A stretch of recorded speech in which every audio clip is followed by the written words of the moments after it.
Então não adianta a gente querer mais do que a pessoa. Se ele não sabe lidar com as emoções, isso destrói qualquer carreira.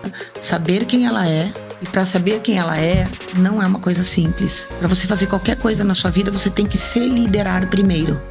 Pelo menos 70% do teu tempo tem que estar destinado para pessoas. Consigo sentir você.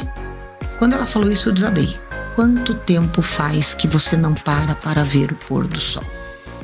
Fala galera do Porãocast, mais um super episódio hoje aqui pra vocês. Mês das Mulheres, mais que especial.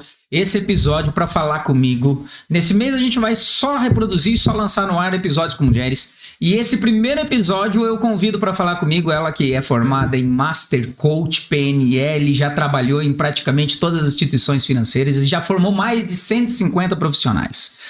Pra falar comigo hoje no Porãocast, Paula Schuster, seja bem-vinda. Muito obrigada, Cleverson, pelo convite e fico muito feliz em ser convidada num mês tão especial, numa data tão especial. Que demais. Primeiramente, eu quero saber de onde você é. Conta um pouco da sua história pra gente. Tipo uma pré-entrevista. Tipo um pré. Muito bem. Eu sou curitibana, sou mãe da Isabela, casada com o Rodrigo. Com o casamento com o Rodrigo veio o Pedro. Minha mãe se chama Ana Lúcia e a minha irmã Petra. Sou daqui, já tive a oportunidade de morar 2 vezes fora a trabalho, Florianópolis e São Paulo. E apaixonada por gente, apaixonada por pessoas. Qual foi a primeira instituição financeira, o primeiro banco que você trabalhou? Como que foi? Como que surgiu esse mundo de instituições financeiras na sua vida? Muito bem. Meu primeiro emprego foi na Credicar, depois eu fui Redicar e a primeira instituição financeira foi Banco Real. Foi Banco Real. Eu tinha tido uma oportunidade de ir para São Paulo, acabou dando errado, eu voltei desempregada e um primo da minha mãe estava visitando Curitiba, a gente foi jantar com ele lá no Madalosso. Ele sentou-se do meu lado e a gente começou a conversar e ele perguntou pra mim o que eu tava fazendo. Eu falei, tô desempregada. E ele falou, olha, então vai lá no Banco Real que você é desenvolta, enfim, a gente pode pensar em alguma coisa pra você. E aí eu fui lá no Banco Real, fui entrevistada e inicialmente eu ia ser secretária de um diretor. Só que ele estava desconfortável em me contratar, porque ele disse que o meu currículo era um pouco além daquilo que ele precisava. E aí eu disse para ele, olha, eu topo se eu tiver oportunidade de crescimento, tá tudo certo. E durante o meu processo de contratação, apareceu uma vaga na área de cartões de crédito, que era o que eu tinha feito até então, né? Os 6 primeiros anos da minha vida foi na área de cartões. E aí eu entrei no Banco Real como a menina dos cartões. Eu atendia e treinava o time aqui do Sul na parte de cartão de crédito. Foi essa a minha entrada no mercado de trabalho. Mas antes de você então entrar no Banco Real, você já atuava com cartão de crédito? Exatamente. 6 anos antes você já... 6 anos antes. O meu primeiro emprego foi Credicar. Aqui em Curitiba tinha uma casinha ali na Saldanha Marinho, que hoje tá lá ainda, mas é outra coisa. E eu fui prestar vestibular, encontrei uma amiga e comentei com ela que eu queria mudar a vida, que era o ano e tal. E ela falou, eu tô numa empresa que tá contratando. Liga lá e vê, nem sei se tinha currículo na época. Liga lá e vamos ver o que dá. E os caras me contrataram. Eu comecei na Credicar, no porãozinho lá. Quantos anos você tinha quando você... 18 anos. Uhum. 18 anos. E de lá pra cá, você sempre no mundo financeiro? Sempre. Ou teve algum momento que você... Não, na realidade assim, sempre no mundo financeiro. Quando eu comecei a trabalhar, eu tinha passado no vestibular, né? Eu fiz vestibular, no começo eu não sabia direito o que fazer, enfim, quando eu acertei no vestibular, eu fiz direito, né? Me formei em direito. E a minha ideia era... trabalhar para guardar um dinheiro para lá no 4º ano, quando eu precisasse fazer estágio, eu pudesse me manter. Só que aí minha vida foi indo para um outro caminho e daí quando chegou no 4º ano eu falei, putz, não vai veredar para esse lado, eu vou continuar no mundo financeiro e aí só foi. E aí ficou, não? Exatamente, aí fiquei e tô aqui há 35 anos. Que demais, que legal. Deixa eu perguntar para você, Eu tenho aí uma equipe que vai atrás da informação das pessoas, né? Eu tenho um monte de gente que vai atrás de informação das pessoas. Que medo. E aí vieram muitas perguntas através do WhatsApp, enfim, para te fazer. E tem uma delas que você sempre lidou com times de alta performance. Sempre. Né? Voltando um pouco, você é formado em Direito, que você comentou. A tua MBA foi em Getúlio Vargas. Eu sou formada em Direito pela Universidade Federal do Paraná. A minha primeira pós foi na FAI em Administração. Depois eu tive a FGV, que eu fiz a formação em Gestão de Pessoas. Eu tive a oportunidade de fazer um MBA em Company na época que eu estava no Citibank foi uma grande escola também, e eles investiram nisso. Então, assim, cursos acadêmicos foram esses. E aí você é Master Coach? Eu sou coach, Master Coach, fiz a minha formação em PNL, sou practitioner. E você fez pela Febracis? Febracis, exatamente. Exatamente, uma parte pela Febracis. Febracis, foi Febracis. Isso, exatamente. Sou formada fiz o CIS Assessment, que é... Investigadora comportamental. Isso, né? Exatamente, que é para fazer análise de perfil comportamental. Dito isso, quando você monta times de alta performance, né, o que você acredita de fato que funciona em times e equipes de alta performance? E nos teus times que você formou, qual que é a semelhança entre eles? Essas equipes que performam, enfim. Olha, eu acho que qualquer coisa que qualquer ser humano queira fazer na vida, com time ou sem time, é o querer. A pessoa precisa querer. Porque tem situações que a gente que é gestor, a gente consegue ver na pessoa muito potencial. Mas a pessoa não quer. Então não adianta a gente querer mais do que a pessoa. Não adianta. Então eu acho que isso é o ponto crucial. É comprar a ideia. Exatamente. Para um time dar certo, a pessoa precisa querer. A pessoa precisa querer o quê? Precisa querer estar ali, precisa querer crescer, precisa querer se desenvolver, precisa querer fazer parte de um time, precisa querer tudo, né? E aí a coisa vai. Dentre os times de alta performance que você já montou, que você já liderou, o que tem em comum entre esses times? Muito bem. Essa semana eu tava... Eu não sei bem se é em comum entre os times, né? Porque, assim, time é feito de gente. Cada pessoa é um ser humano único. Não existe um time igual ao outro. Não existe um ser humano igual ao outro. Então, o que eu acho que... Eu tava conversando isso com uma pessoa essa semana, não me recordo quem que era. Mas o que eu acho que é o segredo do sucesso para qualquer coisa também na vida... a gente traz muito aqui para o ambiente corporativo, mas eu acho que isso vale para as relações humanas, vale para marido e mulher, vale para amigo, vale para qualquer coisa, filho, enfim. É você entender que aquela pessoa é única. E aí você tentar entender aquilo e extrair o melhor daquilo. A tendência nossa como ser humano é querer que a pessoa seja igual a gente. Essa é a tendência, né? Mas não é assim que funciona. Você tem que entender o outro. Quando você entende o outro e consegue extrair o melhor daquilo, eu acho que é daí que vem os melhores times. Porque você consegue extrair o melhor de cada um. Na sua visão, com tanta gente que você já liderou, com tantas pessoas que você já ajudou a mudar a carreira e se desenvolver e serem promovidas, o que mais pode destruir a carreira de um profissional hoje? Não saber lidar com as emoções. Porque a pessoa pode ser o mais técnico, o melhor, estudar, ter certificação disso, certificação daquilo. Se ele não souber quem ele é, porque para saber lidar com as emoções, você tem que saber quem você é. E você tem que saber lidar com aquilo que chega até você. Então, a pessoa pode ser o melhor técnico do planeta. Se ele explode, se ele não sabe lidar com o outro, se ele não sabe lidar com as emoções, isso destrói qualquer carreira. Qualquer carreira, qualquer relação entre as pessoas. Isso, sem dúvida, hoje não tenho sombra de dúvida que é isso. Pode acabar com a carreira na pessoa, né? Pode acabar. Por melhor que ele seja, né? Por melhor que ele seja. Era exatamente essa a segunda pergunta que eu ia te fazer, segunda, terceira, enfim. Por que tem tanta gente boa, tanta gente competente, tanto profissional bom que não consegue, que fica estagnado por anos? precisa ter coragem e meter o dedo na ferida. E, assim, deixa eu dar um passinho para trás, tá?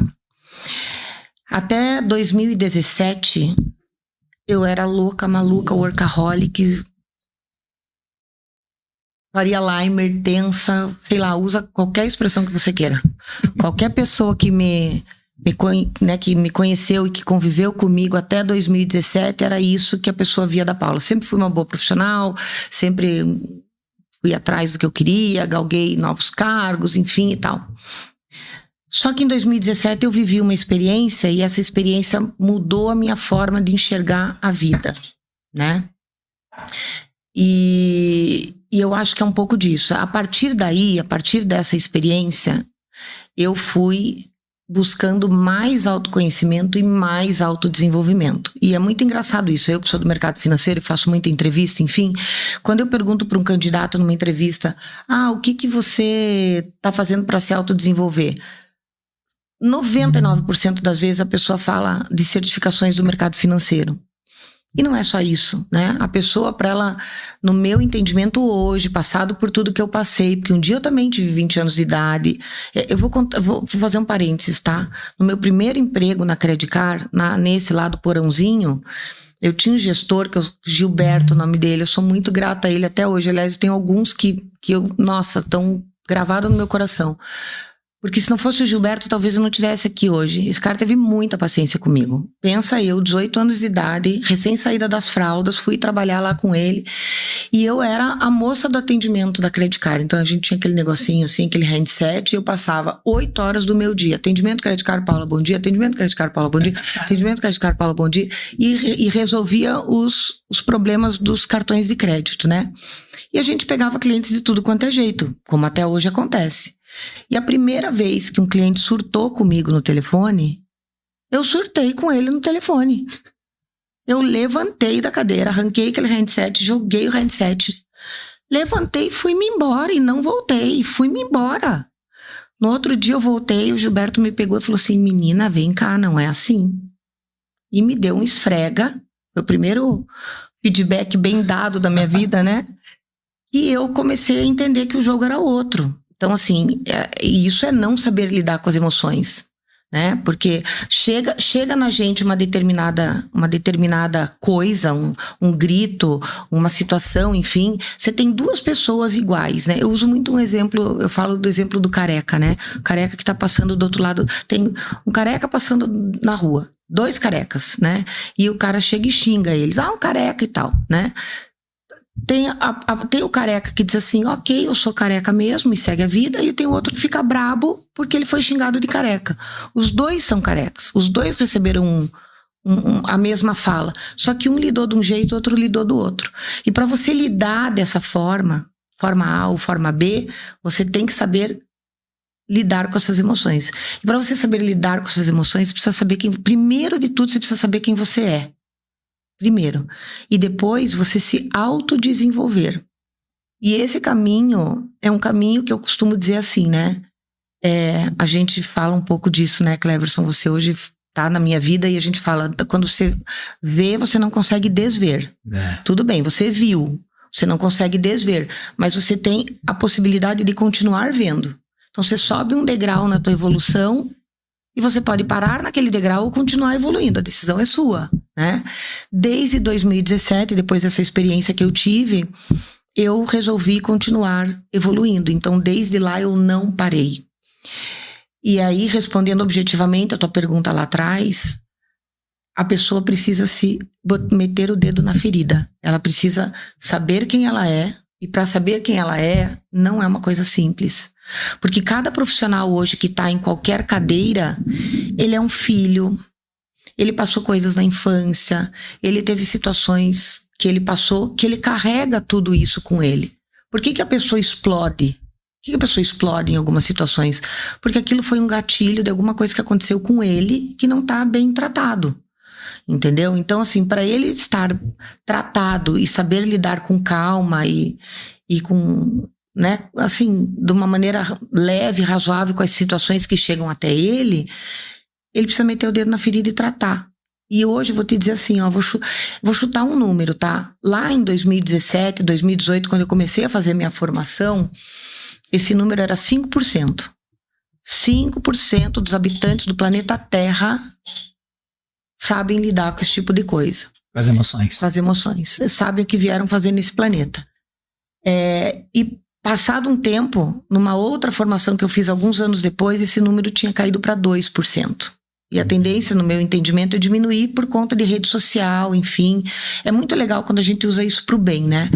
Mas as pessoas precisam se conhecer e se autodesenvolver. E o autodesenvolver não é só certificação, não é só ler livro técnico. Pelo contrário, na minha opinião, começar pelo auto se desenvolver é se conhecer e saber lidar com as suas emoções. Principalmente para um líder, né? Eu falo um líder aqui que a gente também, né? A gente tá falando de mercado financeiro, mercado corporativo, times de alta performance. Mas todo mundo é líder na sua vida, mesmo quem não tá nesse mercado. Para você fazer qualquer coisa na sua vida, você tem que se liderar primeiro, como pessoa. Aí você vai conseguir liderar a sua família, liderar, sei lá, um grupo de escoteiro, liderar na sua igreja, liderar no seu ambiente de trabalho, né? Então, assim, para você ser um líder, você precisa se autoconhecer e saber lidar com suas emoções. Que demais. E falando um pouco sobre liderança, né? Você que já tá nesse mundo de líder há bastante tempo, você já foi regional, superintendente? Já navegou por todas essas cadeiras aí. Qual foi o maior time que você liderou, assim, quantidade de gente e estava sob a sua gestão? Eu tive 2 grandes times. O primeiro time grande que eu tive, eu não tenho muita noção de números, mas eu acho que esses 2 eles se equivaliam. Eu fui superintendente no HSBC em Santa Catarina. Eram 28 agências. A gente dividia Santa Catarina no meio, assim. Tinha um superintendente que pegava a parte de cima e eu pegava a parte de baixo. Então eu ia de Balneário Camboriú, ali Itajaí, até o final do estado, lá em Fraiburgo, enfim. Eram 28 agências, eu estimo que eu tivesse umas 300 pessoas nesse time. E outro grande time que eu liderei foi como gerente geral no Palácio Avenida, no HSBC. O HSBC ali, o Palácio Avenida esse número eu lembro, eram 258 pessoas dentro de uma agência. Aquilo lá foi um grande aprendizado na minha vida. Meu Deus, o Palácio é aquela agência que tem o coral aqui de Curitiba do Exatamente, Natal, né? Desde a época do Bamerindos. Era Bamerindos, aí veio o HSBC e manteve. Aí o HSBC foi vendido para o Bradesco. No primeiro ano o Bradesco quis não fazer o Natal. O povo de Curitiba se revoltou, eles entenderam um pouco como é que a coisa andava e até hoje eles mantêm o Natal. É um prédio histórico, né? A agência do Palácio Avenida, para quem não conhece, eu faço um convite, tem que ir lá conhecer, porque é icônico aquilo lá. Parece um shopping center. São 4 andares, tem escada rolante lá dentro, é enorme, enorme, enorme.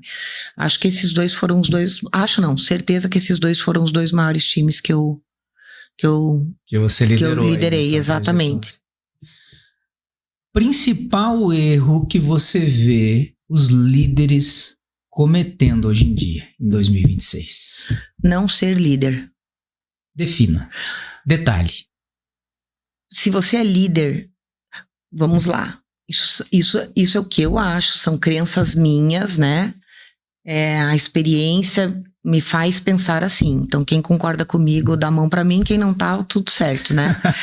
Mas o que acontece? Eu vejo muito líder executando. Líder botando a mão na massa. E tudo bem você botar a mão na massa. Só que, no meu entendimento, o líder ele tem que liderar. Pelo menos 70% do teu tempo tem que estar destinado para pessoas. Esse é o principal. Porque o que acontece? Tem muito líder que não lidera, tem muito líder que é executor. E aí o que acontece com os times? Ficam largados.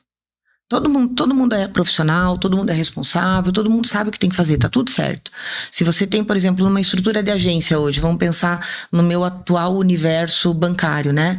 Você normalmente tem lá um gerente geral, você tem um gerente operacional, você tem gerentes de vários cargos e você tem assessores ali que atendem no caixa, enfim. O assessor, ele sabe o que ele tem que fazer. O caixa sabe o que ele tem que fazer. O gerente sabe o que ele tem que fazer. O GO, o gerente operacional, ele sabe o que ele tem que fazer. Só que qual que é, na minha opinião, a função de um líder? A função de um líder é fazer a diferença na vida das pessoas. E essa fazer função na vida das pessoas não seria só promover. Na maioria das vezes, promover. Mas para você promover, você tem que direcionar, você tem que estar do lado da pessoa, você tem que dar feedback, você tem que ter conversa sincera, você tem que dar a mão. Tem situações onde você tem situações... Cara, nessa minha vida eu passei situações assim, que o cara não queria estar lá. Ele não queria, que lá era visível. Então, assim, eu como líder, eu tinha que ter uma conversa dizendo assim, cara, é isso mesmo que você quer? Não? Cara, então tá, vai ser cabeleireira, então. Eu tenho uma pessoa na minha vida até hoje. Hoje ela mora em Balneário Camboriú, acabou de ter bebê. Hoje ela é feliz sendo cabeleireira e trabalhando com coisas de estética. E tava lá se matando no banco. Só que se eu como líder não tenho esse olhar para ela, hoje ela ia estar vivendo num burnout, talvez, e infeliz, e com depressão, e tomando remédio tarja preta, porque precisa pagar as contas e ia estar trabalhando em banco. Então a gente olha e fala assim, tem alguma coisa desencaixada aqui, vamos tentar ajudar essa pessoa. O que você quer? Então tá, vai ser feliz, né? Então, acho que é isso.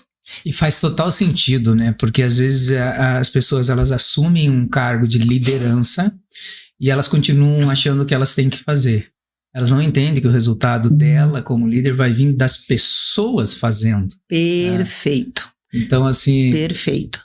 O líder executor, ele não é líder, né? Eu não acho que, assim, eu falei, né, 70% do tempo. Então tá, sei lá, você tá com um problema num time, faltou 3 pessoas. Tudo bem você atender um telefone, tudo bem você ali, né? Atender um cliente, tudo bem, tá tudo certo.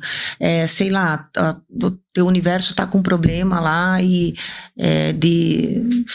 PDD. A tua agência tá com um problema de grandes devedores. Tudo bem você pegar teu carro e ir lá cobrar e ajudar, tá tudo bem. Mas isso não pode ser a regra. Isso pode ser a regra em 30% do seu tempo no máximo. Os outros 70% você tem que estar focada nas suas pessoas, porque senão não vai. Eu acho que esse é o maior erro da liderança, não ser líder. Que demais. O que destrói uma carreira hoje dentro das organizações? Pessoas não ser ética. Falta de ética. Isso destrói qualquer coisa na vida. Eu costumo dizer, né? Às vezes eu falo, para os meus times, né?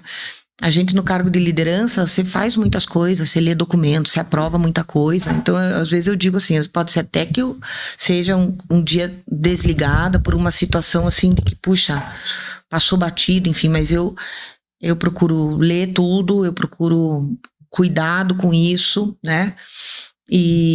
Mas eu sempre digo isso, falei, olha, eu posso ser demitida porque eu não entreguei, eu posso ser demitida porque eu não supri as expectativas, eu posso ser, mas assim, falta de ética, jamais em tempo algum. Isso é uma coisa que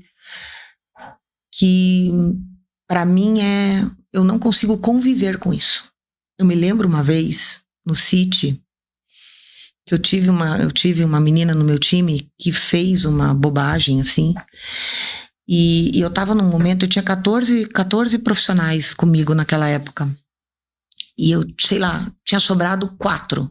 Porque 2 casaram entre si, daí um eu tive que tirar do time, daí o outro pediu demissão, o outro não sei o quê. Eu sei que tava assim, virado do avesso. E eu tinha que contratar pessoas, enfim. E nesse cenário, esta menina fez uma bobagem, assim, bem bobagem. Eu não vou me lembrar o que era. E aí eu liguei pra minha chefe e falei assim, aconteceu isso, vou demitir a menina. Pelo amor de Deus, mas vamos esperar uns 15 dias, porque tá tudo virado, não sei o quê. Eu falei virado e meio. Não convivo com isso, vou demitir. Ela falou, então demite. E aí eu fui demitir a menina. E eu falava, olha, né, eu tenho um jeito de demitir, né, que eu aprendi também ao longo da vida. E aí eu fui, chamei a menina, falei o que tinha pra falar, e eu normalmente a gente, né, não fala o porquê de uma demissão, né? E naquele dia eu falei, o motivo é esse. Aí ela parou e falou assim, pegadinha, né? Ela falava assim pra mim, pegadinha, né? Você tá brincando comigo, né? Eu falava assim, não, eu não estou brincando com você. Ela achou que ela estava sendo demitida. Eu falei o caso, era uma questão de ética. E ela achou que não era. E ela achou que eu estava brincando com ela. Eu tive que, assim, a demissão demorou porque eu tive que convencer ela, sabe? Fazer ela entender. Exatamente. Eu demiti uma profissional. Esse foi uma passagem na minha carreira, assim, muito louca também. Eu tive uma situação onde tinha um garoto e uma garota que estavam envolvidos numa fraude e os dois foram demitidos. Os dois. E ela estava em licença maternidade.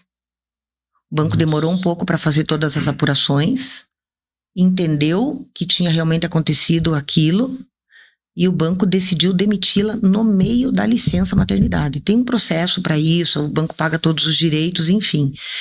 Mas eu tive que chamar a menina no meio da licença. Ela chegou no colo. Bebê no colo, literalmente. E eu me lembro que eu falei para uma pessoa que trabalhava comigo, falei, se eventualmente ela chegar com o bebê, você pega o bebê, leva para longe. Porque assim, é duro, né? Sim, liderança, você tem muita coisa legal, mas tem muita coisa dura para fazer, né? Sim. E eu demiti ela em licença maternidade. Nunca mais soube dela. Mas o garoto que eu demiti hoje, ele é diretor de uma grande instituição.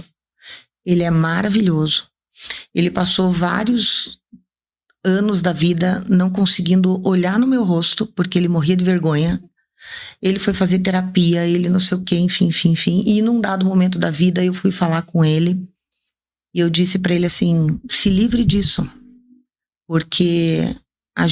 hoje, eu falei pra ele, hoje você é gestor, e a gente consegue entender quando a pessoa é mau caráter e quando a pessoa comete um erro na vida e nunca mais vai cometer porque aprendeu com aquele erro. A tua colega era mau caráter, você aprendeu com o erro e nunca mais vai cometer na vida, então parabéns. Cada promoção dele, porque eu acompanhei, eu contratei ele tinha 21 anos de idade, e hoje ele deve ter uns 35 e a carreira dele fez assim, ó. Decolou. Ele é muito bom, ele é maravilhoso, ele é reconhecido, ele tá num baita banco, ele tá num baita cargo e ele aprendeu com o erro. Errar é humano, é parte do processo, é pra gente aprender com aquilo e não fazer mais, né? Você sabe, Clever, que eu tenho várias histórias na minha carreira. Eu tenho uma coisa assim, a gente que é líder, a gente faz curso e você aprende técnicas, enfim, mas tem uma coisa que eu acho que é o olho no olho, um pouco da sensibilidade também, né? E eu fui fazer uma entrevista uma vez e eu tinha gostado muito da candidata, mas alguma coisa não fechava, sabe? E aí eu falei pra ela, ó, você quer trabalhar aqui? Eu posso pensar em te trazer, mas você precisa me contar a real. Isso não tem técnica, isso é a sensibilidade ali do momento, enfim, né? E ela falou assim, o olho dela encheu de lágrima, ela ficou branca, ela se mexia na cadeira, assim, e ela falou assim pra mim, tá bom, vou contar pra você a real. Ela tinha feito uma bobagem lá no anterior banco dela, ela tinha sido demitida por esta bobagem, e ela me contou tudo o que tinha acontecido. E aí eu olhei nos olhos dela e eu vi uma coisa, eu não sei explicar, Cleverson, isso aí não sei explicar, uma coisa, né, enfim. E eu contratei ela. E ela está no mercado financeiro até hoje. E ela está próxima de mim até hoje. E ela é uma profissional maravilhosa. E ela já passou por diversos bancos, né? Eu contratei ela no Citi, depois do Citi ela foi pro Santander, hoje ela tá na XP. E cada vez que ela tem um upgrade na carreira dela, que eu acompanho e dou os parabéns, ela me grava um áudio dizendo, porque você me deu a chance lá atrás, porque você me deu a chance lá, porque você acreditou em mim. Mas é a tal história, a gente não acerta sempre, né? A gente não acerta sempre também. O gestor às vezes faz bobagem, às vezes a gente se encanta e não é bem aquilo, e tá tudo certo, é da vida. Mas quando dá certo, é muito legal. Prazeroso. É a melhor coisa da vida. Você poder olhar para aquele par de olhos e ver que você ajudou de alguma maneira. Que demais. Esse primeiro bloco, a gente falou da sua carreira, de um pouco do que você faz, enfim. Mas agora vem a parte mais legal. Os meus informantes me mandaram algumas perguntas aqui. Ai, senhor, que medo. E eu gostaria de começar com essa daqui, ó. Alguém me mandou o seguinte. Quer saber o que você aprendeu e o que você pode tirar do churrasco na laje com Gengis Khan na praia? Nossa Senhora. Conta o que foi esse churrasco aí. Foi meu primeiro time. Eu trabalhei no Banco Real há muitos anos. Aí eu engravidei, tive a Isa. E a minha última função, eu viajava muito. Naquela época, a licença maternidade era só 4 meses. E eu voltei a trabalhar com uma bebê de 4 meses, amamentando e tendo que viajar 8 estados do país. Que na época eu trabalhava atendendo do Acre ao Rio Grande do Sul. Realiza a situação, ó. Né? E aí eu, antes de voltar a trabalhar, eu fui pra galera lá do Banco Real. Falei, vocês podem, por gentileza, dar um jeito na minha vida? Tô com a bebê pequena e tal. Não teve jeito, eu tive que voltar na mesma função. E voltei viajando. Aí uns 3, 4 meses que eu tava nessa função, meu gestor, meu primeiro gestor lá do Banco Real, meu segundo gestor, primeiro foi o Gilberto, o segundo foi o Marcos, que é um cara que mora no meu coração até hoje também. Ele, depois de 8 anos, ele me mandou um áudio, uma mensagem, não sei, e falou, olha, eu vou estar em Curitiba, vamos tomar um café? Era um sábado. Eu falei, vamos. E aí ele me chamou para tomar um café, e eu sabia que ia ser alguma coisa de alguma oportunidade, enfim. Mas o Marcos fazia uma coisa que eu não tinha mais vontade de voltar, que era cartão de crédito. Eu já tinha passado por aquilo, queria outras coisas, né? E conversa vai, conversa vem. Naquela manhã ele falou assim pra mim, hoje eu tô no Citibank, o Citi tá num processo de expansão muito grande, a gente vai abrir uma agência em Curitiba e a gente queria que você viesse trabalhar com a gente. Eu falei, fazendo o quê? Ele falou, sendo gerente geral. Meu Deus, eu quase caí da cadeira. Eu falei, como assim? Como assim, né? Aí ele, porque assim, o Banco Real, ele não me enxergava gestora. Eu escutei isso do líder. Olha que coisa, olha a importância de um líder na vida da pessoa, né? Ele falou, olha, você não tá pronta para ser líder.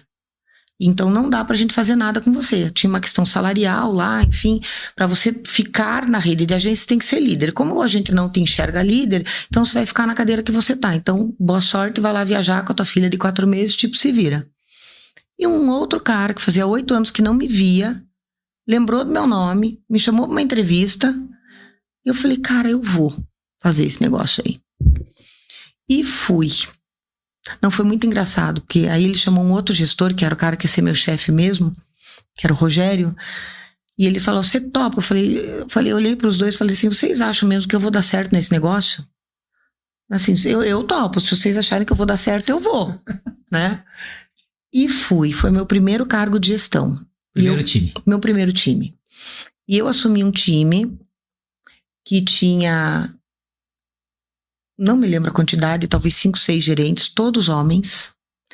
E as meninas ali da recepção eram as meninas, enfim. E eu cheguei lá, eu me lembro nitidamente do primeiro dia que eu fui fazer uma conversa com eles, assim, tipo, oi, sou eu, né? E eu falei assim, gente, o que eu vou falar pra eles? Porque eu tava saindo de uma instituição, vindo pra outra, num cargo que eu nunca tinha feito na vida. Eu falava, o que faz agora? Como é que eu falo com esse povo, né? E aí eu parei e falei assim, eu vou me inspirar nos 3 melhores chefes que passaram pela minha vida e vou tentar conduzir essa conversa do jeito que eu acho que eles conduziriam. E assim foi indo, né? E esse time foi um time que até hoje eles estão juntos. Olha que coisa maluca. Quanto tempo faz isso, Paulo? 20 anos. 20 anos. Eu não faço parte da patota, tá? Mas eles, os meninos... quer dizer, hoje eu voltei a fazer parte da patota, né? Porque eu casei com um deles. Né? Faz 3 anos que eu tô casada com um deles lá de trás. E essa é uma outra história para mais 3 horas de conversa. Mas enfim... mais uns 8 episódios. Uns 8 episódios. Eles eram só meninos, né? E aí eu fui ser gestora deles. E foi o maior desafio, um dos maiores desafios da minha vida, né? Porque era tudo homem, eu era mulher. Eu nunca tinha feito aquilo. Eles eram muito unidos. E eles, assim, acho que talvez tenha sido o time mais divertido que eu já tive na minha vida. Porque, assim, eles se cutucavam o dia inteiro. Eles faziam uns negócios, assim, muito loucos. Assim, tipo... um deles pegava lá uma mala de sapato para engraxar, levava no engraxate, gastava lá não sei quantos reais para engraxar o sapato, e aí quando levava a mala para dentro da agência, eles pegavam serragem pedra dos vasos, botavam tudo dentro da mala. A hora que ele chegava em casa para tirar o sapato, saía tudo aquela... Tudo, assim, era nesse nível, né? E o churrasco na laje com o Gengis Khan foi uma viagem que esse time fez juntos, assim. A gente foi para Santa Catarina e foi um troço, assim, que não tem explicação, só vivendo aquilo. Eles tinham... Nossa Senhora! Cada vez que eu chamava eles na minha sala... Eles usavam uma expressão, eles falavam assim, o jacaré vai abraçar. E eles compraram... O bicho ia pegar. E eles compraram um jacaré de pelúcia. E aí, cada vez que eu chamava na sala, eles faziam brincadeira com aquele jacaré e tal. E um deles tinha sei lá que carro era aquele, uma Saveiro, sei lá, que tinha aquela janelinha atrás que abria, sabe? E quando a gente foi fazer esse churrasco na laje, a gente foi em comboio, né? Todo mundo junto. E o primeiro carro era o dele, com aquele jacaré na janelinha. Eles são amigos até hoje. Eles são amigos até hoje. Esses relacionamentos que são os que valem a pena na vida, né? Verdade. Essa é o churrasco na laje. Tem mais uma aqui que é interessante, e eu até quero saber, porque eu tenho criança pequena, né? Mas me passaram que você tem uma técnica milagrosa para ensinar criança a tomar comprimido. Como que funciona? Senhora Paula Schuster, com a técnica para criança tomar comprimido. Meu Deus, onde é que Conta aí para quem tá ouvindo. Aonde que você foi pegar essas informações, Kleber? Nós temos equipe. Pelo amor de Deus. Bom, enfim, estávamos num almoço de família na casa da minha mãe. Minha mãe, eu, minha filha, meu sobrinho, e o meu sobrinho, Eduardo, tinha que tomar um remédio. Quantos anos o Eduardo? Uns 8, talvez. Uns 8, 10, não me lembro exatamente, por aí. E aí começou aquela função para ele tomar o remédio. Não consigo engolir, porque o remédio é grande, porque não sei o que lá, que não sei o que. E eu na mesa, assim, bem quieta, né? Bem tranquilinha. Mas aquilo foi foi me dando uma coisa. Uma gastura. Né? Uma gastura. E eu tentei não me meter até onde deu, né? Chegou uma hora que eu sou madrinha dele, né? Diga-se de passagem. E aí eu peguei e falei pra ele assim, Eduardo, pega o comprimido e um copo d'água e vem com a Dinda. Levantei da mesa e fui andando com ele, né? Tem assim, a sala da minha mãe, aí tem uma antessala, aí tem o quarto da minha mãe e o banheiro da minha mãe. O banheiro da minha mãe é o último lá. E aí eu fui andando e fui fechando as portas. Fui fechando tudo, né? Quando a gente entrou lá no banheiro da minha mãe, eu olhei pra ele e falei assim, toma esse comprimido. Não vou tomar. Eduardo, você só vai sair daqui tomando esse comprimido. Toma esse comprimido. Não consigo. Eu falei, você vai tomar por bem, você vai tomar por mal. E assim foi. E aí eu peguei e falei assim, abre essa boca e toma esse comprimido, senão eu vou fazer você engolir esse comprimido. Uma técnica, meu pai e a minha mãe usavam essa técnica. Não é? Também. E aí ele pegou e ele tentava tomar o comprimido, daí ele fazia ânsia de vômito. Eu falava assim, deixa eu te dar uma dica, se você vomitar, você vai engolir o comprimido com o vômito. Então... então foi só assim umas motivações. Nossa, daquelas. Eu sei que... Eu fui tentando, sei lá, aquilo lá durou uma eternidade. Deve ter sido 3 minutos, mas pra mim foi uma eternidade. E aí chegou uma hora que eu sentei ele no vaso sanitário, abri a boca dele, enfiei aquele comprimido dentro da boca, enfiei a água, segurei a boca dele e ele se debatia e engoliu. Dinda, eu engoli. Eu falei, tá bom, agora vamos voltar pro almoço. Eu tremia inteira, Cleverson. A mesa da sala, assim, todo mundo assim, ó. Todo mundo assim, né? Ela conseguiu. Engraçado, né? O Eduardo, quando ele era bebê, ele não dormia, ele não comia, enfim. E a minha irmã levou ele no pediatra. E ela falava assim, doutor, eu não sei mais o que eu faço. Ele não dorme, ele não come. E o doutor falou, facílimo de resolver. Aí minha irmã, como? 1 semana com a sua irmã. né? Enfim. E aí ele tomou o comprimido e até hoje ele fala, olha, hoje eu boto 3 comprimidos e tomo tudo junto de uma vez só, graças à minha Dinda. Resolveu a vida dele, o resto da vida, para tomar comprimido. Verdade. Mas é uma técnica, meu pai com a minha mãe usava essa técnica. Às vezes funciona. Às vezes funciona. Vamos lá, tem aqui, essa aqui é interessante. Queria saber de você, como que você saiu, são 3 perguntas numa só. Como que você saiu do ponto da carne bem passado? A pessoa até mandou assim, entenda bem passado como carvão, né, a famosa sola de sapato. Você não gostava de vinho e se paladar retrocede. O vinho mudou, a Paula mudou, o que mudou? A Paula mudou. Você gostava de carne? Sola de sapato, tipo assim. Hoje eu olho e falo, como assim, né? E eu não bebia vinho. Meu ex-marido sempre gostou muito de vinho, apreciador, catalogava, conhecia. E ele passou a vida inteira, Paula, toma, porque vinho você vai acostumando o paladar. Hoje eu sei, né? Quando eu comecei a tomar vinho, eu tomava vinho de R$19,90 e eu adorava, né? E daí foi para R$39,90 e eu adorava. E a vida foi seguindo, enfim, já chego no paladar, não retrocede, né? Mas antes de tomar o vinho de R$19,90, eu não tomava nenhum tipo de vinho. Eu não tomava, não gostava. Não gostava. Assim, eu tomava espumante moscatel. O Campo Largo, suave, doce, né? Enfim, isso eu tomava e apreciava, eu realmente apreciava, eu gostava. Não posso falar muito porque eu também gostava de vinho doce. Né? Meu Deus. E aí eu não tomava, não tinha jeito e a carne era assim. Aí eu me separei. Eu não sei o que aconteceu. De verdade, eu não sei o que aconteceu. Eu me separei e comecei a gostar de vinho. Eu me separei e comecei a tomar vinho. E eu não sei mesmo. E aí fui evoluindo. Eu não sou conhecedora de vinho. Não sou conhecedora, mas eu amo vinho. Eu adoro vinho tinto. E vinho tinto seco. Cara, não consigo imaginar eu tomando um Campo Largo hoje. Não tem jeito, né? E por que o paladar não retrocede, né? Essa frase, ela entrou na minha vida há pouco tempo. Faz uns 4 meses que eu comecei a me autodesenvolver no mercado de luxo, né? Tô lendo exatamente um livro hoje que chama-se O Paladar Não Retrocede, do Carlos Ferreirinha. Então, para quem gosta do mercado de luxo, super indico. E o que é o paladar não retrocede? O paladar não retrocede é isso. Quando o ser humano conhece uma coisa boa ou uma coisa melhor do que aquilo que ele estava acostumado, ele não vai querer ir para trás. Ele vai querer ir para frente. Então é R$19,90, R$39,90, R$119,90, né? R$399,90 e por aí afora, assim vai indo. E não é o preço, né? A gente não tá falando de preço, a gente tá falando no caso do vinho, de fato, do paladar, do gosto, enfim. E a carne é a mesma coisa. Hoje eu chego... Você sabe que, assim, eu sigo várias pessoas na internet, né? Uma pessoa que eu gosto muito é o Wendel Carvalho.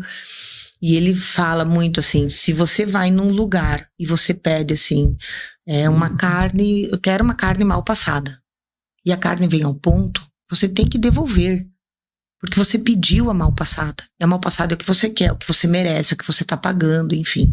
Então quando eu vou num restaurante pedir carne, eu reforço 50 vezes pro garçom. Falei, você entendeu que minha carne é mal passada? É tipo assim, selada. Assim, ponto menos, vermelhinha dentro. Falei, não, mal passada. Porque se vier de um jeito que eu não gosto, eu não como, eu devolvo. Mas aí tem influência do teu marido, Rodrigo, que cozinha demais, né? Meu marido, Rodrigo, ele... Inclusive, Rodrigo, quero você aqui pra gente falar sobre as dicas. Vou salvar tudo, vai pegar todas as... Na verdade é um pretexto só pra pegar as receitas. Meu marido, Rodrigo, ele é churrasqueiro desde sempre. Ele aprendeu lá no Banco Real com um cara que a gente tem um apreço grande, que era o Tchê. Nem lembro o nome do Tchê, amor. Qual que era? Carlão. Mas ele era Tchê, gauchão daqueles. Foi o Tchê que ensinou ele a fazer carne. Então, assim, hoje quando eu como carne em qualquer lugar que não é a minha casa, passo raiva. Porque não adianta, a carne do Rodrigo é a melhor de todas, né?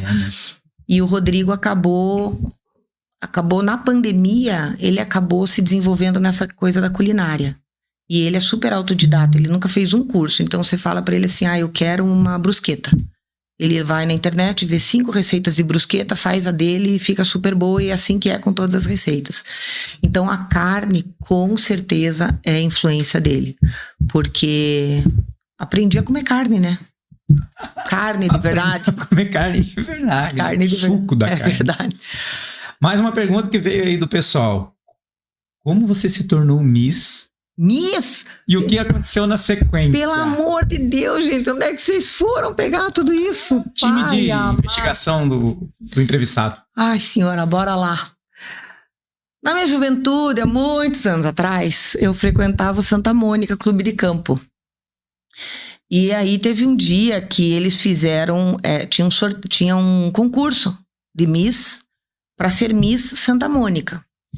E os concursos são assim... Santa Mônica, o clube. O clube de campo. Mônica, clube de campo, isso. Clube Santa Mônica aqui de Curitiba. E os clubes fazem assim, você pega as misses, né, dos clubes, e daí tem a final. O Curitiba, vai para Miss Curitiba, enfim, assim né? Que legal. E eu tava despretensiosa, tinha 18 anos de idade, 17, sei lá. E eu tava na piscina, tomando sol, e me cataram lá, eu nem me lembro como é que foi isso. E era um concurso de Miss, então tinha uma passarela e tal, só que eu estava na piscina. Então, assim, tinha o desfile de biquíni e tal, tudo bem, eu estava na piscina de biquíni, tá tudo certo. Mas eu estava na piscina. O que eu quero dizer com isso? Por que eu tô repetindo? Porque as meninas que estavam lá concorrendo comigo, elas estavam penteadas, maquiadas, sapato alto. Eu saí. Volta um pouquinho, deixa eu só entender. Pegaram você na piscina na hora e vai pra passar. Na hora. Então eu fui sem sapato então alto. Do que eu imaginei. Não, eu fui sem sapato alto, eu fui do rolê que eu tava. Então as meninas na passarela lá de sapato alto, todo mundo ajeitado e tal, e eu, vamos entrar nesse rolê aí. E no fim das contas, eu ganhei o concurso. Ganhei o concurso. E aí tinha o Miss Curitiba, né? E aí o clube falou, precisamos de você aqui e tal. Eu falei, mãe, a situação é essa, né? Aí a minha mãe falou assim, nem pensar. Não vai, não sei o quê e tal. Porque a minha mãe, ela tinha uma preocupação que a minha vida fosse por este caminho. Para esse caminho. Né? E a minha mãe queria que a gente estudasse, enfim. Vou falar um pouquinho da minha irmã rapidamente, né? Minha irmã, a Petra, ela tem uma escola de dança há 30 anos e com 12 anos a Petra começou a fazer animação de festa infantil. E ela tinha um grupo que era o Show da Xuxa, na época. Lembra do Show da Xuxa? Lembro. A Petra era loira, ela era a Xuxa e amigas do prédio eram as Paquitas. Então elas fizeram umas roupinhas lá e tal, e elas iam em festa de aniversário pra animar a festa de aniversário. E ela foi concorrer pra ser Paquita da Xuxa, verdadeiramente. E ela ganhou. Lá naquela época da Andréa Vendramini, lá nas antigas, né? E vamos lá pra ser o Show da Xuxa. E a minha mãe não deixou. Então eu não fui Miss e a Petra não foi Paquita, né? Só que eu fui pro mercado financeiro e a Petra continua nas artes até hoje, né? A Petra é direita ou esquerda, é tudo ao contrário. E a minha mãe não deixou com o mesmo argumento. Não, tem que estudar, porque daí vai se deslumbrar e a vida não é assim e tal. Então essa é a sequência do meu título de Miss Santa Mônica. Miss Santa Mônica. Que demais. Essa aqui é interessante, essa aqui, ó. Meu Deus, me dá. Essa aqui tá bem boa. Aqui já passamos, essa aqui tá bem boa. Namorado novo, fazendo aquela moral, o gato e a chave do AP alugado. Esqueceu a chave do AP alugado. Gente, eu queria morrer. Alugamos um apartamento na praia. Não sei se era feriado, sei lá eu. Saímos daqui com 2 crianças pequenas. O Pedro e o Heitor, o filho do Rodrigo e o afilhado. E vamos pra praia. Bora lá, pegamos a estrada e tal. E era feriado, porque a gente saiu tipo meia-noite. E o Rodrigo não queria pegar trânsito, né? Gente, faltando 10 minutos pra gente chegar no lugar. A chave. Tinha ficado no console do meu carro, porque eu fui com o meu carro pegar a chave. Eu gelei, eu falei, o que eu faço agora? Eu falei, Rodrigo, eu esqueci a chave. Ele, o quê? Falei, esqueci a chave. Tá no console do meu carro. 2h30 da manhã, tá? Daí eu falei assim, vamos, 10 minutos, sério, a gente tava 10 minutos do apartamento. Eu falei, vamos lá. A gente chama um chaveiro. Ele nem me ouviu, ele simplesmente fez a volta e começou a voltar. E eu falava, Rô, vamos, tal, não sei o quê. Estamos com criança pequena, a gente não conhece o lugar e não sei o que, nananana. Tá bom. Aí a gente chegou em Curitiba, sei lá, 4 horas da manhã. E aí as crianças acordaram, né? Aí eles falaram assim, já chegamos? Rodrigo, não, mas vamos fazer um lanche? Paramos no Burger King, demos lanche pras crianças, pegamos a chave, voltamos de volta, chegamos 6h30 da manhã. Eu falava, não, sério. E assim, aquele dia eu vou te dizer, assim, o Rodrigo é um cara muito tranquilo de emoção. Tá? Pra tirar o Rodrigo do sério, aquele dia, acho que se eu fosse ele teria me enforcado. E ele, numa plenitude, voltou dirigindo, mas esqueci a chave, sério. Olha, aquele dia. 2 viagens em uma. 3, né? 3. Fui, voltei e fui. Fui, voltei e fui. Meu Deus. 7 horas pra chegar na praia. Ida de volta e ida de volta. Que demais. Agora essa daqui eu já ouvi várias vezes e eu quero que você conte pro pessoal de casa que tá acompanhando, que tá assistindo aí. O teu casamento com o Rodrigo teve muitos sinais aí pra não acontecer, né? Eu quero que você conte tudo o que aconteceu antes e o motoboy no dia do casamento. Meu Conta Deus pra do galera. céu. É verdade. Muitas coisas. Viajamos de férias. Fomos para São Miguel do Gostoso. Eu, o Rodrigo e minha filha e o peraí, meu deixa eu entender. genrinho. Você foi para São Miguel com o Gostoso, com o Rodrigo. Exatamente, exatamente. Entendi. A gente foi para São Miguel do Gostoso para passar uma semana lá, umas férias incríveis. E era o nosso último dia de férias. Era 8 horas. A gente alugou um triciclo para ficar lá, um quadriciclo, para ficar lá o período todo. E aí, a minha filha e o meu genrinho estavam na piscina. Eu estava num bangalô, assim, aproveitando os meus últimos segundos de férias. Era 8 horas da noite. E era às 8 horas da noite a gente tinha que devolver o quadriciclo. E o Rodrigo foi devolver o quadriciclo. Ao ir devolver o quadriciclo, o capotou o quadriciclo. Caiu em cima do braço. Assim, ele tava um pouco na minha frente, assim, aqui tava o bangalô, ele tava aqui. E aí ele segurava assim e veio correndo e falava assim, chama o João, o meu genro, né? Sim. E segurando o braço assim, o que foi? Ele capotei o quadriciclo, não sei o que. Eu falei, você tá bem e tal. Assim, os últimos minutos de umas férias maravilhosas de zero de estresse, né? Aí virou aquela bagunceira, veio o João e tira o quadriciclo do lugar e o Rodrigo segurava, ele reclamava de dor e tal. E o casamento marcado? Casamento, ó, sequência. Isso era no sexta-noite, sábado talvez, e o casamento era na quarta, seguinte, tá? Nossa. Aí saímos de lá, fomos no posto de saúde, a mulher falou um monte de coisa, o Rodrigo, eu não vou fazer nada, essa mulher, posto de saúde em São Miguel do Gostoso, você não tem noção do que era aquilo, né? Só que antes de voltar de férias, a gente tinha 2 dias num hotel, no Recife, eu acho, Natal, que a gente já tinha se hospedado, mas a gente tinha ficado de passagem, era um hotel que a gente tinha gostado tanto, que a gente falou, dessa vez vamos lá para aproveitar o hotel.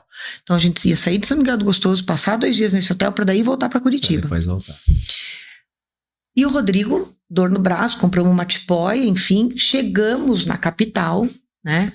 E ele foi lá no hospital da Unimed para fazer o rolê todo lá do braço. Voltou com o raio-x, o osso quebrado em 12 pedaços.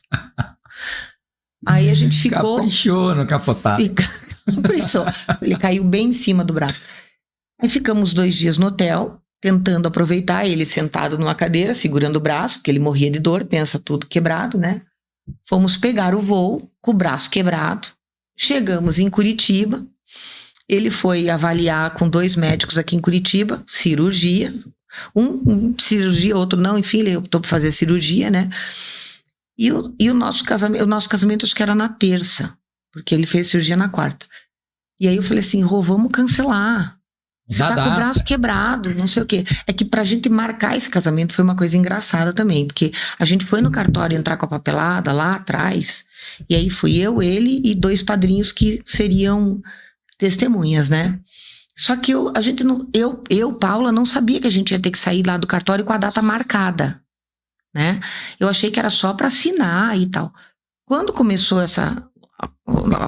os trâmites lá do cartório, a mulher chegou pra gente e falou assim, tá, e quando que vai ser a data? Eu falei, mas eu não queria marcar a data agora. Já. Por quê? Porque a gente tem uma pessoa que nos acompanha há 20 anos, que é uma guru, e ela falou assim pra gente, quando vocês forem marcar o casamento, vocês me falem que eu vou fazer a numerologia da data. E eu não queria casar sem a numerologia. E eu tinha que tomar decisão ali naquela hora. E aí foi muito engraçado, porque o Gabriel, o primo, começou a ver a fase da lua, a outra pegou, somou com não sei o que, tal, e resolvemos que o casamento ia ser dia 15 de março, que era uma terça-feira. Eu voltava de férias na segunda. E eu falava assim, gente, como que eu vou casar na terça? Eu liguei pro meu chefe de dentro do cartório, falei, Paulinho, eu vou voltar na segunda, mas eu posso me afastar na terça porque eu vou casar? Enfim, então tava tudo organizado para ser naquele dia a data. Então, teoricamente, a gente não queria mudar a data, né? Mas quebrou a clavícula, ia ter que operar, não sei o quê. Eu falei, Rodrigo, vamos cancelar. Ele, não, eu quero casar. Tá bom, então vamos casar. Esse já foi o primeiro aviso já pro Rodrigo, né? É, enfim. E aí, fomos pro cartório. Era pandemia. Só podia entrar 8 pessoas com a gente, tava toda aquela função de máscara, aquela coisa toda, né? E como tava tendo um casamento, a gente tinha que esperar do lado de fora. E aí, enquanto a gente esperava do lado de fora, eu tava lá vestidinha de branco, com um buquezinho na mão, toda a família organizada, tal, e aí passa um motoboy, assim, gritando na rua. Não faça isso! Cara, todo mundo parou e né? Enfim, ele entrou, casou e ele conta essa história do motoboy pra todo mundo, mas foi muito engraçado, gente, porque ele veio gritando a rua inteira, assim, do sinaleiro até o outro pedaço, assim, ele parou todo mundo no cartório, mas a gente casou e que demais. E estamos casados e felizes. A gente tinha que encontrar esse motoboy aí pra dizer que ele tá com a mulher errada, esse motoboy. Não deu certo a tua estratégia. Pelo menos ele tentou. Foi engraçado esse dia. A gente tá encaminhando pro final aqui e poderíamos fazer vários episódios, muita coisa pra gente conversar. Mas eu quero perguntar pra você duas coisas. Como você se vê, inclusive foi uma pergunta que enviaram, como você se vê daqui a alguns anos? A Paula pessoal e a Paula profissional primeiro. Quantos anos? 5/7. Tá. 5 a 10, vamos deixar uma banda. 5 a 10. Olha, daqui 5 anos, eu ainda acho, então, assim, eu tenho um desenho, tá? Há 5 a 7 anos eu ainda quero estar fazendo o que eu estou fazendo, né? Depois disso, eu tenho uma coisa muito forte. Hoje eu sei meu propósito. Meu propósito é fazer a diferença na vida de pessoas. Eu faço isso muito hoje no mercado corporativo, não só nele, fora dele também. Mas depois eu quero continuar fazendo diferença na vida de pessoas. Só que eu quero fazer isso através do meu marido.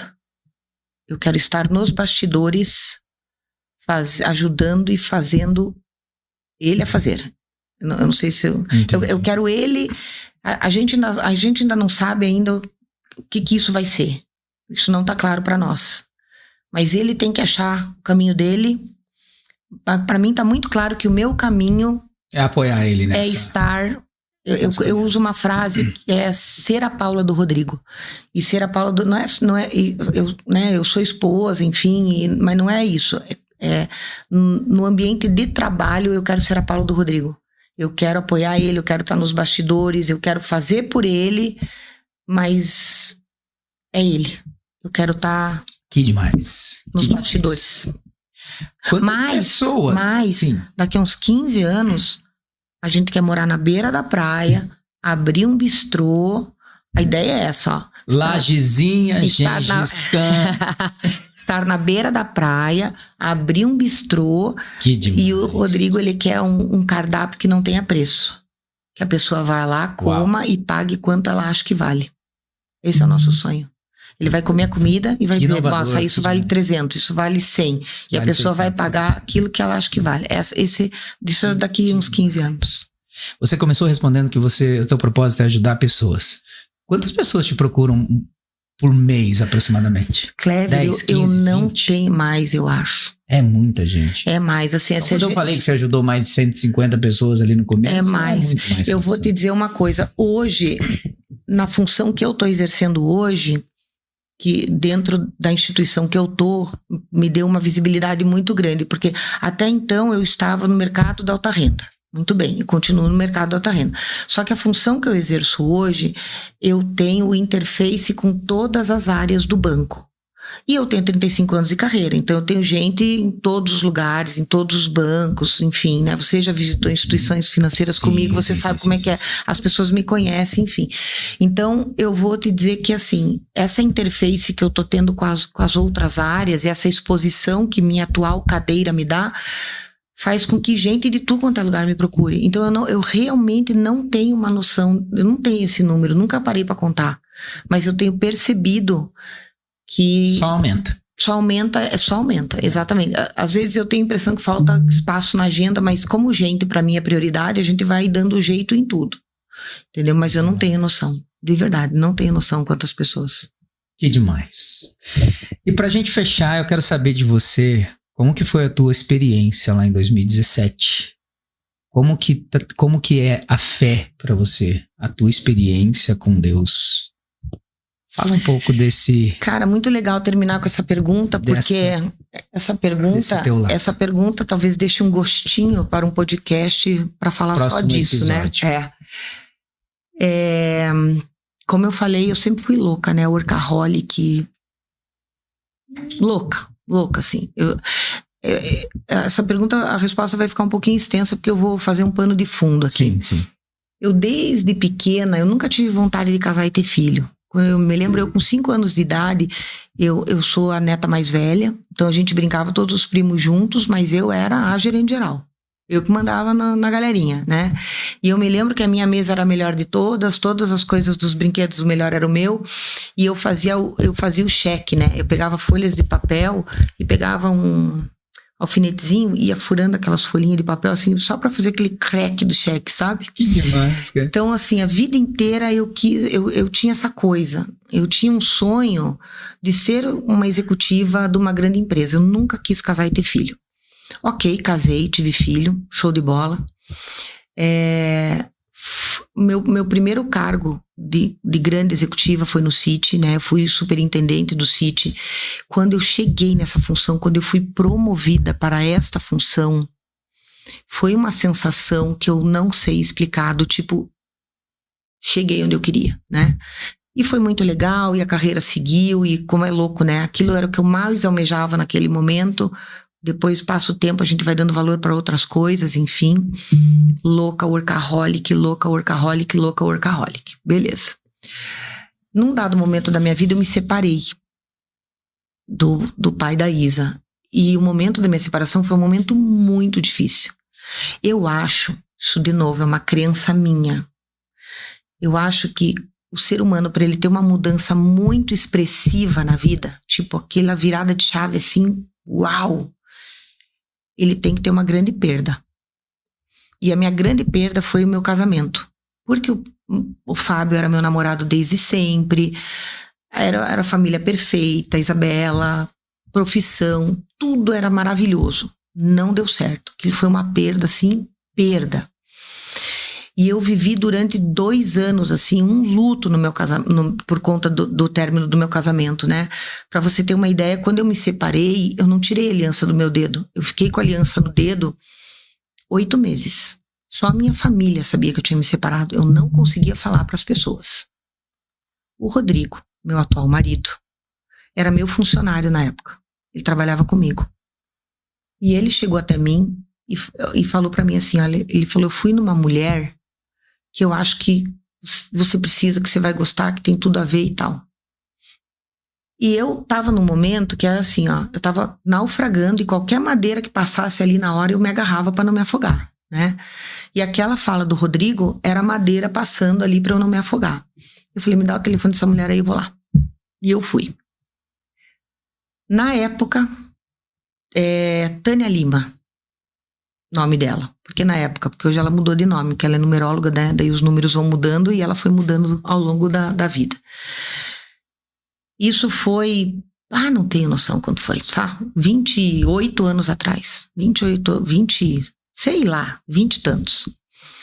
Fui, marquei a consulta com a Tânia, fui visitar a Tânia, e a Tânia falava assim pra mim, olha, eu trabalho assim, faço assado e tal, mas eu também sou sensível, eu sou numeróloga, numerologia é uma ciência exata, contou todo o histórico e tal, e ela falou assim, só que eu também sou sensitiva, eu preciso sentir a pessoa, eu não consigo sentir você. Quando ela falou isso, eu desabei. Eu chorava. Ela falou, agora eu tô te vendo, né? E ela dizia assim, o meu processo é um processo para 3 vezes, só que com você vai ter que ser 4, porque a primeira você só chorou, então vamos fazer esse primeiro, segundo, terceiro e vamos lá. E a Tânia entrou na minha vida. Um ser de luz na Terra, não tem que falar da Tânia, né? Não tem que falar da Tânia, eu tô com a Tânia desde então, né? A Tânia não tem que falar. A Tânia é um porto seguro, assim, maravilhoso. Ela é estudiosa, ela é uma pessoa demais, enfim. E aí, o que aconteceu? Eu sou católica, apostólica romana, que fiz primeira comunhão, mas nunca exerci a religião, né?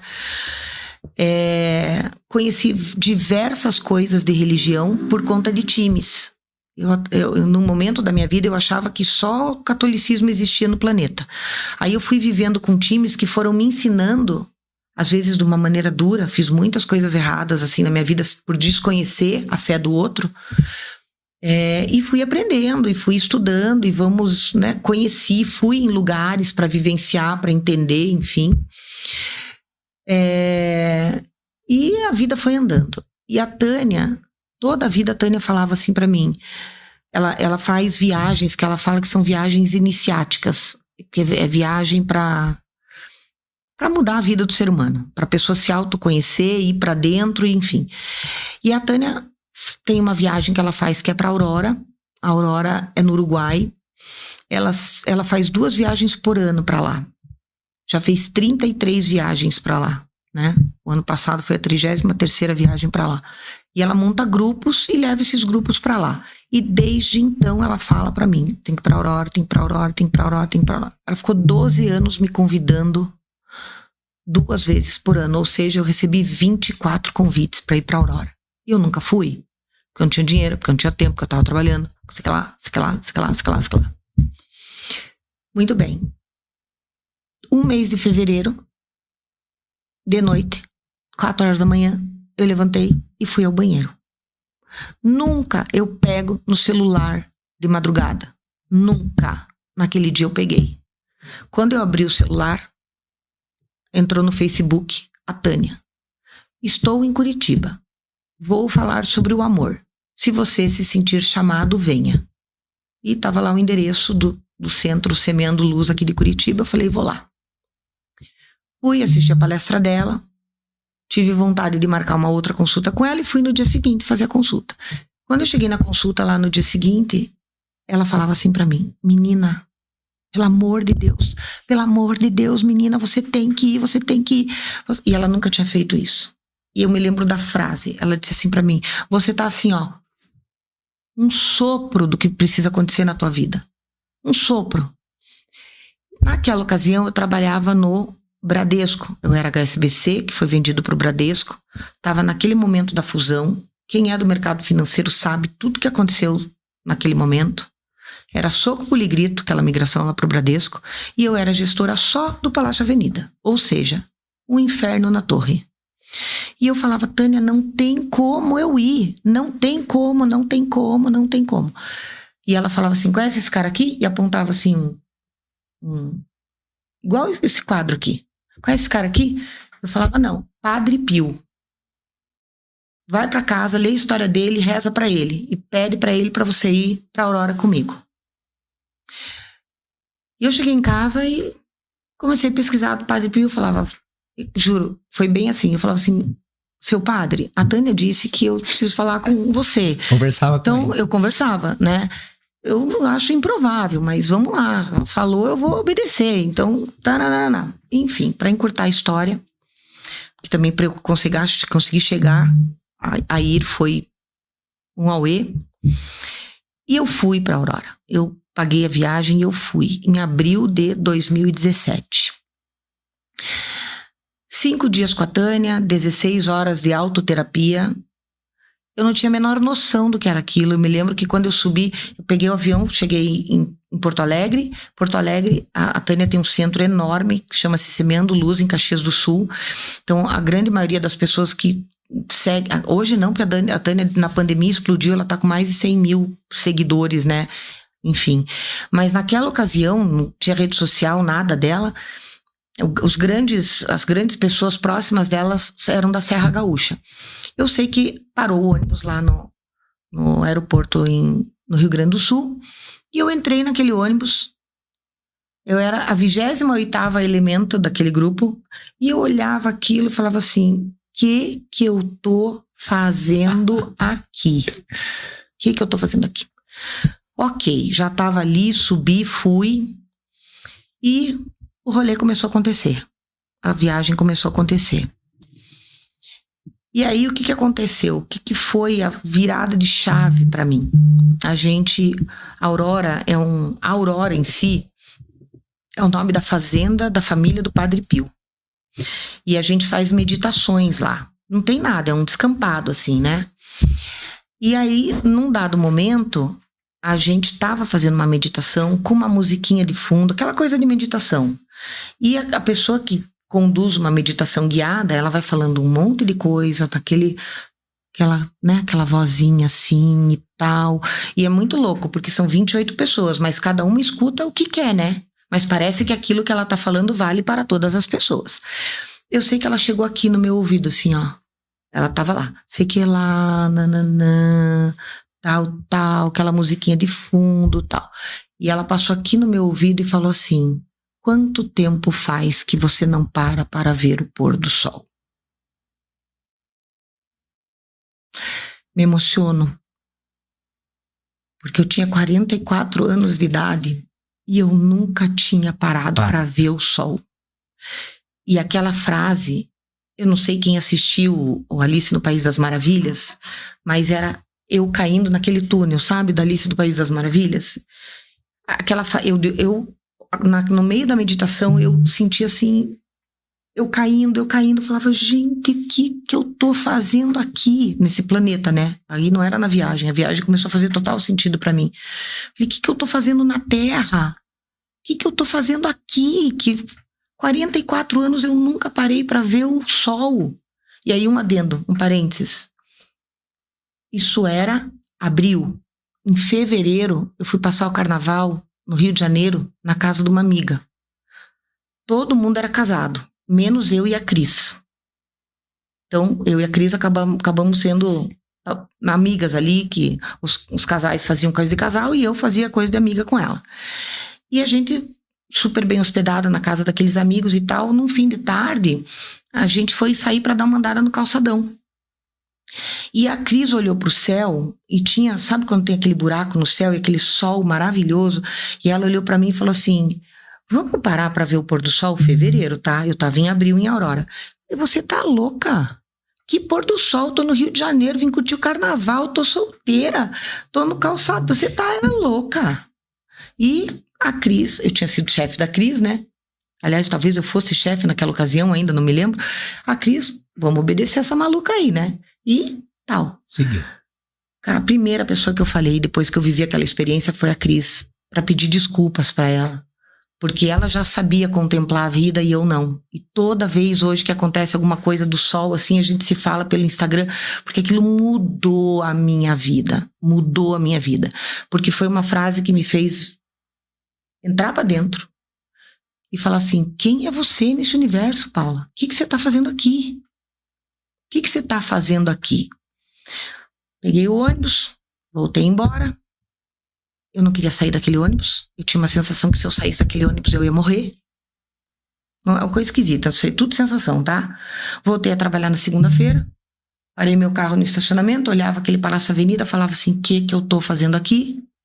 E entrei naquele Palácio Avenida e o que eu tô fazendo aqui? E passa um dia, o que eu tô fazendo aqui?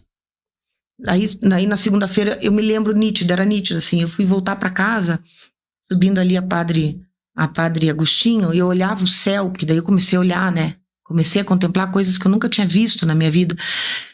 E eu chorava, eu liguei pra Tânia, eu chorava. E a Tânia avisou, os próximos 21 dias vocês vão estar mexidos, qualquer coisa. E eu chorava.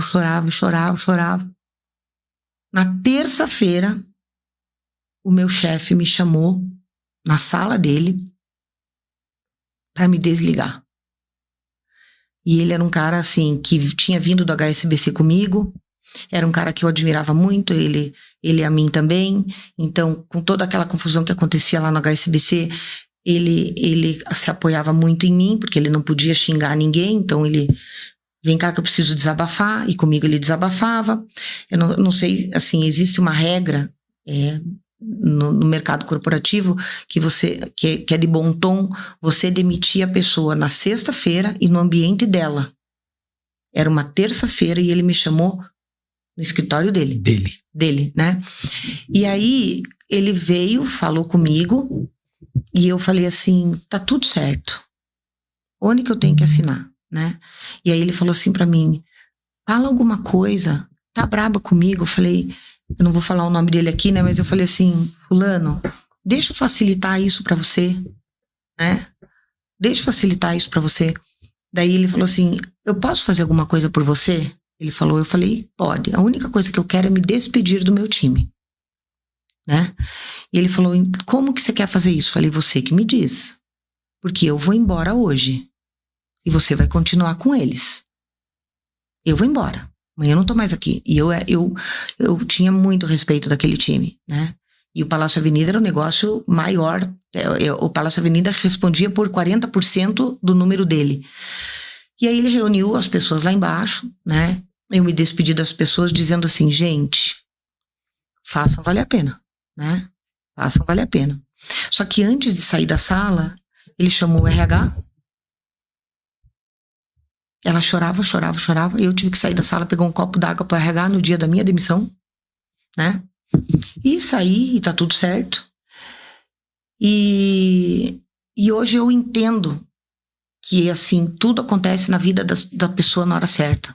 Eu sempre digo, né, a Aurora, porque eu mandei muitas pessoas pra Aurora. Várias pessoas que eu conheço já foram pra Aurora, né? Ah, mas eu queria, mas não deu, tá tudo certo, vai na hora certa. A Aurora e qualquer curso de desenvolvimento humano, as coisas chegam para as pessoas na hora certa, na hora que tem que chegar, né? E aí, foi minha grande virada de chave, né? Então, hoje eu sou uma pessoa, já passei por N coisas, então hoje eu sou uma pessoa, eu acredito muito em Deus, eu sou uma pessoa de muita fé, eu sempre tive uma ligação muito grande com Jesus Cristo sem entender por quê. Eu amava Jesus Cristo, mas eu não entendia por quê. Dia 4 de novembro, há 2 anos atrás, eu entendi por quê. Aconteceu um negócio lá na minha casa, eu sozinha, eu com Deus, mas eu tive um surto, porque daí ali Jesus Cristo entrou na minha vida. Eu conhecia, gostava, mas não sabia, mas ali ele entrou no meu coração, né? E é isso, a Aurora mudou minha vida. Depois de lá eu já fui para 4 vezes a Aurora com a Tânia, eu fui para Urques, na Argentina, eu fui para Cambará da Serra, eu fui para o Egito, todas viagens com ela, todas viagens com propósitos assim, e isso vai moldando a gente, vai fazendo a gente meter o dedinho na ferida, aprendendo cada vez mais, fortalecendo a nossa fé. Então, assim, 2017 foi a grande virada de chave, foi ali que eu vi. Eu não sei exatamente quando foi que eu entendi. Na realidade foi assim, eu fui demitida, né, na terça-feira. E aí quando eu fui demitida na terça-feira, eu jurei que nunca mais ia voltar para banco. Eu tirei 1 mês de período sabático, falei, vou tirar férias, porque eu tava num estresse enorme. Depois eu vou ver o que eu faço da minha vida. E eu decidi estudar. Todo mundo falava pra mim assim, você tem que ser coach, porque você isso aquele outro. E eu não tinha muita noção, né? Depois eu fui fazer curso de coaching, enfim, muita coisa do que eu já fazia na minha vida, eu fazia sem saber. Daí eu fui aprender. Então, a minha formação de coach, de master coach, de PNL, blá, blá, blá, foram 720 horas em 4 meses. Eu fiz uma imersão, você há pouco tempo atrás fez uma imersão de 3 dias. Eu fiz uma imersão de 4 meses. Então, não tem como a pessoa sair diferente de lá, né? E aí, ali que eu entendi que meu propósito era cuidar de gente. Ali que eu entendi. E aí, propósito é propósito. Propósito é natural, propósito é inerente da pessoa. Isso tá comigo 24 horas por dia, 7 dias por semana. É isso que aconteceu comigo em 2017. Sensacional. Que demais. Gente, poderíamos ficar horas aqui conversando com a Paula. Paula, quero te agradecer por ter vindo aqui. Faz tempo que a gente estava para marcar para você vir, mas veio bem no mês, que é um mês especial para as mulheres. 1 ano de Porão Cast. Muito obrigado pela sua presença. Vamos deixar já meio que engatilhado próximos episódios. Tem muita coisa pra gente falar. Mas muito obrigado mesmo. Valeu, né, pelas dicas que você deu aí. Dá uma dicasinha pro pessoal de casa aí que quer entrar em instituição financeira. O que precisa fazer? Para você que quer entrar em instituição financeira, hoje eu indicaria autodesenvolvimento, certificações técnicas e hoje, inteligência artificial. Isso é o que vai separar o joio do trigo daqui para frente, porque tem pessoas que vão só ficar na superficialidade e tem pessoas que vão se aprofundar, e isso vai ditar o mundo daqui para frente. Então essas seriam as minhas dicas. Muito bem, senhoras e senhores, muito obrigado, Paula, valeu mesmo, satisfação ter você aqui. Pra quem não sabe, a Paula é minha chefe, só contei no final.